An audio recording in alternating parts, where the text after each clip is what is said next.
Hello everyone, myself Arpita Shukla and you are watching crux of law academy. आज हम बात करेंगे Haryana urban control of rent and eviction act 1973 की। हम section 12 तक पढ़ चुके हैं अपनी प्रीवियस वीडियो में, तो एक बार आप उस वीडियो को जरूर देख लीजिएगा। आज बात करेंगे हम सेक्शन 13 और सेक्शन 14 की। सेक्शन 13A हम अपनी नेक्स्ट वीडियो में बात करेंगे, ठीक है। अब सेक्शन 13 बात करता है एविक्शन ऑफ टेनेंट्स की। किसकी बात करता है? एविक्शन ऑफ टेनेंट्स से। ये क्या है? टेनेंट्स के ये ग्राउंड्स ऑफ टेनेंट्स, मतलब कब कब टेनेंट को निकाला जा सकता है। एविक्शन मतलब बेदखल कर सकता है लैंडलॉर्ड। कब कब, यहाँ पे क्या देखा है कि एविक्शन के क्या दे रखे हैं, ग्राउंड्स दे रखे हैं कि टेनेंट्स को कब कब निकाला जा सकता है, कब कब लैंडलॉर्ड बेदखल कर सकता है उसको अपनी प्रॉपर्टी से, रेंटेड। अब इसमें क्या है, पहला पॉइंट क्या बोल रखा है? Tenant in position of building rent. अगर कोई भी टेनेंट, अगर क्या है, अगर कोई भी टेनेंट किसी बिल्डिंग या रेंटेड लैंड की पोजीशन में है तो उसको एविक्ट नहीं करा जा सकता है। बट उस केस में ही करा जा सकता है अगर वो इस सेक्शन के प्रोविजन के अकॉर्डिंग है, ठीक है। अदरवाइज हम एविक्ट नहीं कर सकते, लैंडलॉर्ड एविक्ट नहीं कर सकता। इसमें कहा गया अगर लैंडलॉर्ड चाहता है कि टेनेंट को, वो टेनेंट से अपनी प्रॉपर्टी को वापस ले ले, बिल्डिंग को वापस ले, पोजीशन वापस ले ले, तो उस केस में क्या करेगा? जो लैंडलॉर्ड होगा वो कंट्रोलर को एक एप्लीकेशन देगा और कंट्रोलर अपने आप को सेटिस्फाई करेगा। जो टेनेंट है उसने जो है ना पे नहीं करा, अगर कोई एग्रीमेंट बना हुआ है टेनेंट या लैंडलॉर्ड के द्वारा कि भाई तुम इतनी तारीख को रेंट पे करना का, नहीं तो तुम 15 दिन तक पे कर सकते हो, लेकिन फिक्स्ड एग्रीमेंट है, फिर भी क्या करा टेनेंट ने 15 दिन के बावजूद भी वो रेंट को, जब से रेंट ड्यू था उसके 15 दिन के बाद तक भी क्या नहीं कर रखा, पेमेंट नहीं करा। उस केस में कंट्रोलर क्या कर सकता है? एक्सेप्ट कर सकता है उस एप्लीकेशन को। या फिर अगर कोई भी एग्रीमेंट नहीं है लैंडलॉर्ड टेनेंट के बीच में, तो लास्ट डे ऑफ मंथ, मतलब जो मंथ जैसे 30 लास्ट डे ऑफ मंथ के है, जैसे 30 जून को लास्ट पेमेंट करनी थी, रेंट पे करना था, तो 1 जुलाई तक उसे क्या करना चाहिए? पेमेंट कर देना चाहिए। तो उस केस में क्या होगा? रेंट अगर पेबल नहीं होता तब कंट्रोलर क्या करेगा? वो एप्लीकेशन को एक्सेप्ट कर सकता और कह सकता है टेनेंट को कि तुम इसको लैंडलॉर्ड को कह सकता है कि उसको परमिशन दे सकता है कि वो टेनेंट को निकाल दे।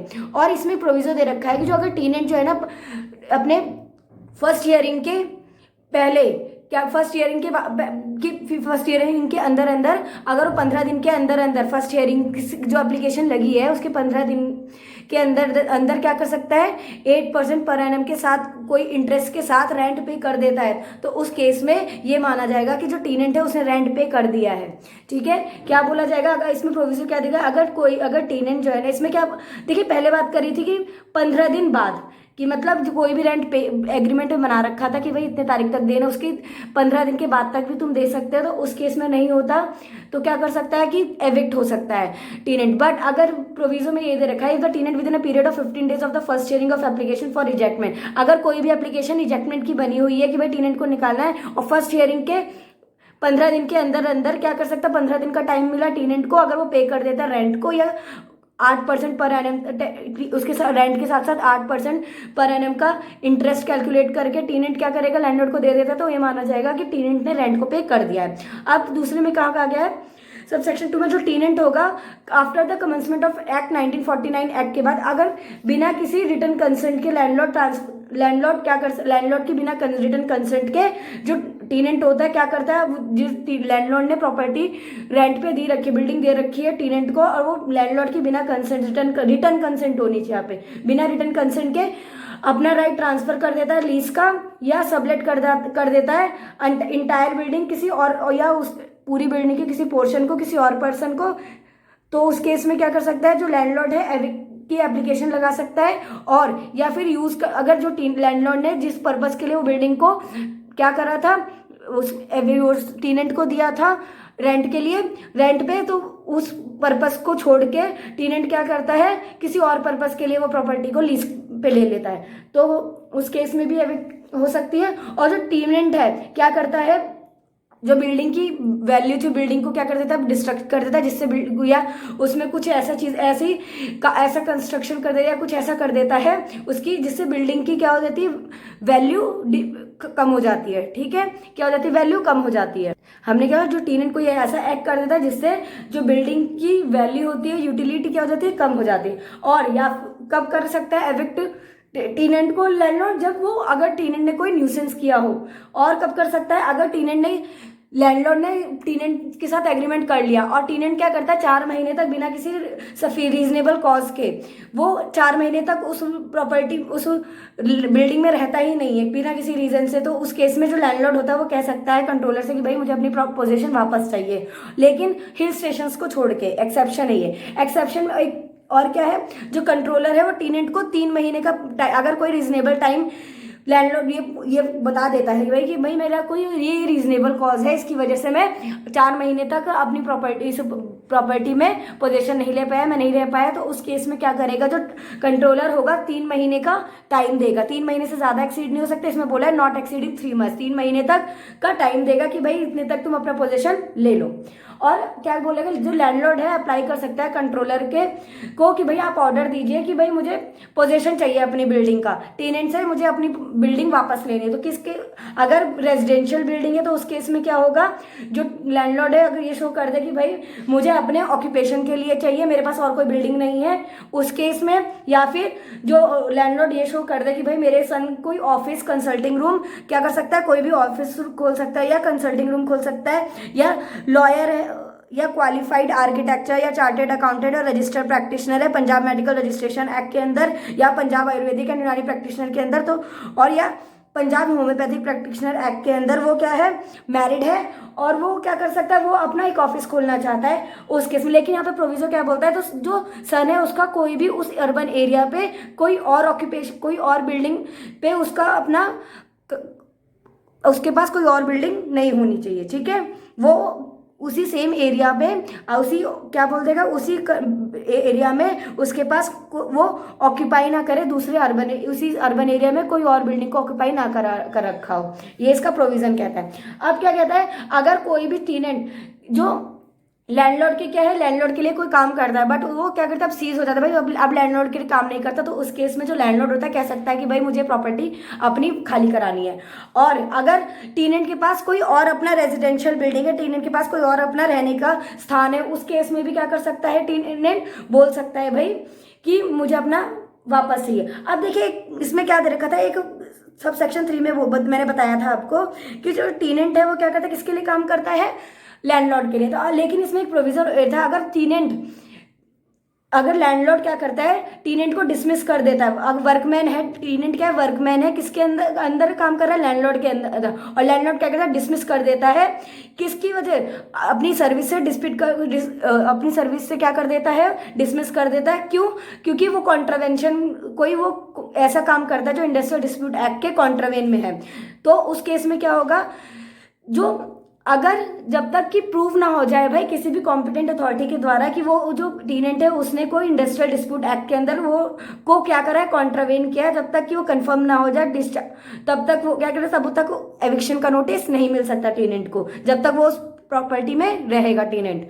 और क्या कहा कि अगर कोई भी उस प्रॉपर्टी में कोई भी जो आर्म फोर्सेस का जो मेंबर है या फिर उसकी फैमिली रहना चाहती है, उसके लिए चाहिए, तो उस केस में क्या कर सकता है, जो आर्म फोर्सेस के मेंबर है एक सर्टिफिकेट प्रोड्यूस करवाएंगे इंडियन सोल्जर लिटिगेशन एक्ट के में सेक्शन 7 के अंदर। तो उसमें क्या करेंगे, वो एक अपना सर्टिफिकेट शो करेंगे कि भाई मैं आर्म फोर्सेस में था, मुझे मकान चाहिए, तो उस केस में क्या कर सकता है, लैंडलॉर्ड अपनी प्रॉपर्टी को खाली करवा सकता है। या in case of rented land, अगर कोई रेंटेड लैंड है तो इसमें क्या हो सकता है, लैंडलॉर्ड ने लैंड रेंट पर दिया हुआ है, अब लैंडलॉर्ड को जरूरत है भाई अपना खुद के बिजनेस के लिए, और लैंडलॉर्ड कंट्रोलर को ये सेटिस्फाई करा देता है कि मेरे पास दूसरा कोई बिल्डिंग अवेलेबल नहीं है, तो मुझे जिसमें लैंडलॉर्ड अपना काम कर सकते। तो इस केस में कंट्रोलर कह सकता है टेनेंट को कि भाई तुम अब ये इसका पोजीशन लैंडलॉर्ड को दे दो। और अगर उस बिल्डिंग की जरूरत है क्योंकि स्टेट गवर्नमेंट या लोकल अथॉरिटी या इम्प्रूवमेंट ट्रस्ट का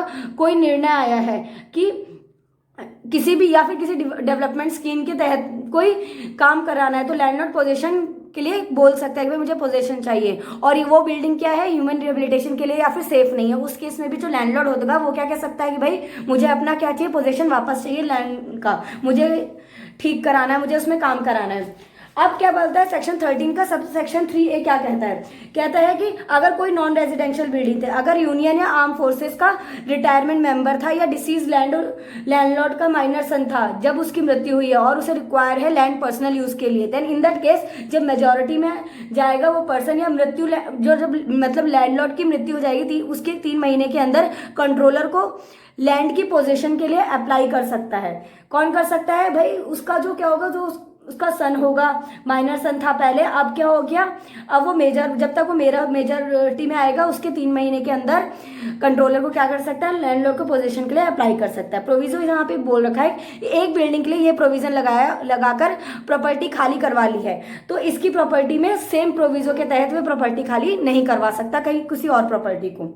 अब कंट्रोलर सेटिस्फाई कर दे भाई कि अगर क्या होगा, कंट्रोलर को ये सेटिस्फाई हो गया कि भाई की पोजीशन लैंडलॉर्ड को देना चाहिए कि जरूरत है, तो उसमें क्या करेगा कंट्रोलर, क्या करेगा एक ऑर्डर डायरेक्ट करेगा लैंडलॉर्ड को कि वो अपना पोजीशन ले ले। अब यहाँ पे कंट्रोलर डिसाइड करेगा पोजीशन के लिए कि इतनी तारीख तक तुम्हें अपना पोजीशन ले लेना है। और अगर कंट्रोलर सेटिस्फाई नहीं है कि भाई लैंडलॉर्ड को पोजीशन देना चाहिए और लैंडलॉर्ड ने जो जो बातें बताई हैं वो फैक्ट सही है, तो उस केस में क्या कर देगा कंट्रोलर, उस एप्लीकेशन को रिजेक्ट कर देगा। अब प्रोविजन ये दिया गया कि जो लैंडलॉर्ड को पोजीशन में लाने के लिए टेनेंट को टाइम दिया जाएगा एविक्शन का। अगर लैंडलॉर्ड को पोजीशन देना तो उसमें टेनेंट को कितने का टाइम दिया जाएगा कि वो 3 महीने से ज्यादा एक्सीड 3 महीने तक का टाइम दिया जाएगा। और अगर क्लॉज 5 कहता है एप्लीकेशन यूनियन आर्म फोर्स द्वारा वाला क्लॉज था जो हमने बात करी थी, उसी एप्लीकेशन के 1 मंथ के अंदर डिस्पोज करने की कोशिश करी, जो भी आर्म फोर्सेस में अगर पर्सन है वो उसने अगर कोई कंट्रोलर को एप्लीकेशन लगाए तो उस केस में क्या होगा, जो केस एप्लीकेशन को 1 महीने के अंदर डिस्पोज करने की कोशिश करी जाएगी। और अगर लैंडलॉर्ड का क्लेम एक्सेप्ट कर लिया जाए तो कंट्रोलर टेनेंट को ऑर्डर देगा कि लैंडलॉर्ड को इस डेट तक पोजीशन दे दिया जाना चाहिए और डेट डिसाइड होगी कंट्रोलर के द्वारा। वो डेट डिसीजन के 15 दिन से ज़्यादा नहीं होगी, ठीक है। जैसे मतलब कोई डेट डिसाइड कर दी है, मतलब कंट्रोलर ने जिस दिन डिसीजन दिया था उस दिन से पोजीशन का डेट 15 डेज से ज़्यादा नहीं होगा, ठीक है। हमने क्या पढ़ा, हमने सेक्शन 13 पढ़ लिया कि कौन कौन से ग्राउंड्स होंगे जिसपे लैंडलॉर्ड क्या कर सकता है, टेनेंट को अपने बेदखल कर सकता है उस घर से। अब देखते हैं सेक्शन 14। सेक्शन 14 क्या कहता है, decision which have become final not to be reopen. कुछ डिसीजन जो पहले फाइनल हो चुके उन्हें रीओपन नहीं किया जाएगा। मतलब कि कोई भी एप्लीकेशन लगी अंडर सेक्शन 12 के सब सेक्शन 2 के सब क्लॉज 3 में, अगर वो कोई भी इशू पहले ही रेज ऑलरेडी फाइनल हो चुका है तो कंट्रोलर क्या कर सकता है, उस एप्लीकेशन को रिजेक्ट कर सकता है, ठीक है। हमने क्या बात करी, कोई भी एप्लीकेशन बनी अंडर सेक्शन 12 सब सेक्शन 2 के सब सेक्शन 3 में और उसका वो जो इशू है ऑलरेडी फाइनली पहले ही डिसाइड हो चुका है तो कंट्रोलर इस केस में क्या कर सकता है, समनली रिजेक्ट कर सकता है। हमारी क्या हमने पहले बात करी थी, देखो कंट्रोलर फेयर एंड डिटरमाइन करेगा और जो कंट्रोलर होगा वही क्या देखता है, मोस्टली सारे डिस्प्यूट कौन देखता है, कंट्रोलर ही देखता है। तो यहाँ पे कंट्रोलर का डिस्क्रिप्शन है कि भाई वो एप्लीकेशन रिजेक्ट भी कर सकता है और एक्सेप्ट भी कर सकता है, ठीक है। हमने सेक्शन 13 क्या पढ़ा, एविक्शन ऑफ रेंट की बात करी थी। उसमें क्या कहा गया था, जो लैंडलॉर्ड अगर कोई भी टेनेंट जो है ना अपने लैंड में अगर किसी बिल्डिंग में पोजीशन में है तो वो उसको हटाया नहीं जा सकता एक्सेप्ट सेक्शन 13 में जो प्रोविजन बता रखे हैं उसके अकॉर्डिंग, उसको छोड़ के। और लैंडलॉर्ड क्या कर सकता है, कंट्रोलर को अप्लाई, लैंडलॉर्ड क्या करेगा, कंट्रोलर को अप्लाई करेगा, भाई मुझे अपना लैंड बिल्डिंग में पोजीशन चाहिए। अगर कब करेगा, कोई कंट्रोलर सेटिस्फाई कर लेगा कहे कि भाई अगर कोई रेंटेड कोई एग्रीमेंट बनाया कि लैंडलॉर्ड और टेनेंट के बीच में कि भाई इतनी तारीख के एक्सपायर होने के 15 दिन तक तुम क्या कर सकते हो, रेंट पे कर सकते हो। लेकिन लैंडलॉर्ड ने टेनेंट ने क्या किया, कोई लैंड पे नहीं किया।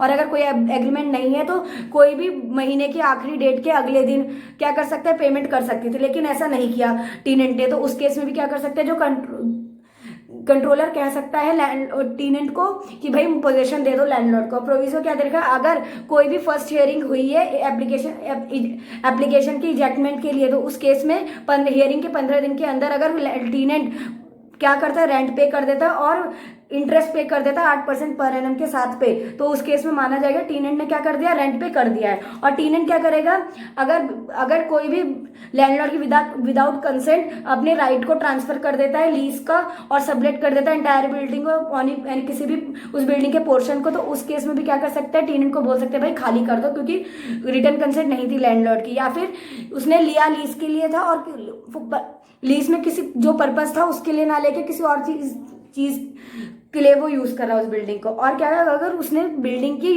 जो वैल्यू थी उसको क्या कर दिया है, कम कर दिया है। और डेप्रिशिएट कर दे बिल्डिंग की वैल्यू, या फिर न्यूसेंस को के लिए गिल्टी है उसमें। और उसने क्या करा, और क्या पॉइंट था हमने बताया, बात करी थी, अगर उस पर्सन ने, जो टेनेंट है, उसने क्या करा, कोई बिल्डिंग रेंट पे ली है लेकिन उसमें 4 महीने तक और बिना किसी रीजनेबल कॉस्ट के रह रहा है, नहीं रह पा रहा, तो उस केस में लैंडलॉर्ड पोजीशन के लिए मांग सकता है और कह सकता है एग्रीमेंट खत्म करो। और इसमें जो कंट्रोलर होगा, अगर कोई उसे लगता है रीजनेबल कॉस्ट था उस पर्सन का, टेनेंट का ना रहने का, तो उसमें 3 महीने का समय दे सकता है वो लैंडलॉर्ड टेनेंट को। और लैंडलॉर्ड क्या कर सकता है, अप्लाई कर सकता है कंट्रोलर को। कब अप्लाई कर सकता है कि भाई टेनेंट लैंडलॉर्ड को पोजीशन दे दे। अगर रेजिडेंशियल बिल्डिंग है तो उस केस में अगर ऑक्यूपेशन के लिए, अपनी खुद की ऑक्यूपेशन के लिए टेनेंट क्या बोल सकता है, भाई मुझे ये बिल्डिंग अपने ऑक्यूपेशन के लिए चाहिए, या फिर अपने बेटे की ऑक्यूपेशन के लिए चाहिए, या फिर जो टेनेंट है वो जो लैंडलॉर्ड की सर्विस से सीज हो चुका है, मतलब नहीं है, पहले लैंडलॉर्ड के साथ लैंडलॉर्ड के लिए काम करता था बट अब काम नहीं करता उस केस में, और टेनेंट का ऑलरेडी उसी एरिया में कोई रेजिडेंशियल बिल्डिंग है उस केस में। और या फिर जो उसके लिए बोल सकता है कि भाई अगर कोई पर्सन है जो आर्म फोर्स का मेंबर है या उसकी फैमिली के लिए।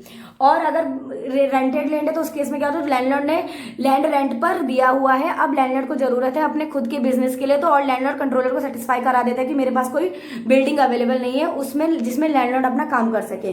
और अगर उस बिल्डिंग की जरूरत है क्योंकि स्टेट गवर्नमेंट या लोकल अथॉरिटी या इम्प्रूवमेंट ट्रस्ट और कोई, या इम्प्रूवमेंट ट्रस्ट या फिर किसी भी डेवलपमेंट स्कीम के तहत कोई काम करना है तो लैंडलॉर्ड पोजीशन ले सकता है। और अगर हमने मैंने एक चीज आपको नहीं बताई थी, अगर कंट्रोलर ये सेटिस्फाई कर देता है कि जो एप्लीकेशन लगाई है लैंडलॉर्ड के द्वारा फ्रिवोलियस है, वेक्सियस है, तो उस केस में जो कंट्रोलर है लैंडलॉर्ड के ऊपर 500 रुपए का क्या कर देगा, जुर्माना लगा देगा। सबसेक्शन 7 में बताई थी ये बात, कितने का जुर्माना लगाएगा, 500 रुपीज का। और सेक्शन 14 में, और हमने क्या बात करी थी, सेक्शन 13A में बात करी थी, अगर नॉन रेजिडेंशियल बिल्डिंग है तो जो आर्म फोर्सेस का रिटायरमेंट मेंबर था, वो डिसीज लैंड लॉर्ड का माइनर सन था या उसकी मृत्यु हुई है और उसके रिक्वायर्ड लैंड है पर्सनल यूज के लिए, तो उस केस में क्या करेगा, जो लैंडलॉर्ड की मृत्यु के 3 महीने के अंदर अंदर कंट्रोलर को क्या करेगा, एप्लीकेशन देगा, भाई पोजीशन चाहिए मुझे उस प्रॉपर्टी का। और एक बिल्डिंग के लिए प्रोविजन लगाकर प्रॉपर्टी खाली करवा ली गई तो ऑलरेडी, तो फिर दूसरी प्रॉपर्टी के लिए उसी एरिया में वो एप्लीकेबल नहीं करा, ये सेक्शन को अप्लाई नहीं करवा सकता। कंट्रोलर अगर सेटिस्फाई करता है तो कि भाई लैंडलॉर्ड ने जो एप्लीकेशन लगाई वो सही है, तो डायरेक्ट करेगा ऑर्डर को कि भाई लैंडलॉर्ड को इतने दिनों तक पोजीशन दे दे। और डेट भी कौन डिसाइड करेगा कि इतनी तारीख तक पोजीशन आ जानी चाहिए, कंट्रोलर। अगर कंट्रोलर को लगता है कि भाई एप्लीकेशन गलत है, मतलब इस सेटिस्फाई नहीं होता, तो वो एप्लीकेशन को रिजेक्ट कर देगा। और इसमें क्या करेगा, पोजीशन के लिए टेनेंट को कुछ टाइम देगा कि भाई टेनेंट को इवेक्ट करने के लिए कुछ टाइम देगा, टेनेंट को 3 महीने का टाइम मिलेगा। और अगर कोई भी आर्म फोर्सेस द्वारा क्लॉज था तो उसी एप्लीकेशन में क्या करेगा, 1 महीने के अंदर उस एप्लीकेशन को क्या कर देगा, डिस्पोज करने की कोशिश की जाएगी। ठीक है, हमने सेक्शन 14 में क्या पढ़ा था, डिसीजन विच जो फाइनली ऑलरेडी एक बार डिसाइड हो चुका है उसको रीओपन नहीं करे जाएंगे। कंट्रोलर का ये डिस्क्रिप्शन होगा, कंट्रोलर की मर्जी होगी। भाई अगर कोई भी एप्लीकेशन 12 सबसेक्शन 2 के सबसेक्शन 3 में लगी है कोई अभी एप्लीकेशन, और वो जो इशू है वो पहले ही फाइनली डिसाइड हो गया, तो कंट्रोलर उस केस में क्या कर सकता है, समरली रिजेक्ट कर सकता है एप्लीकेशन को।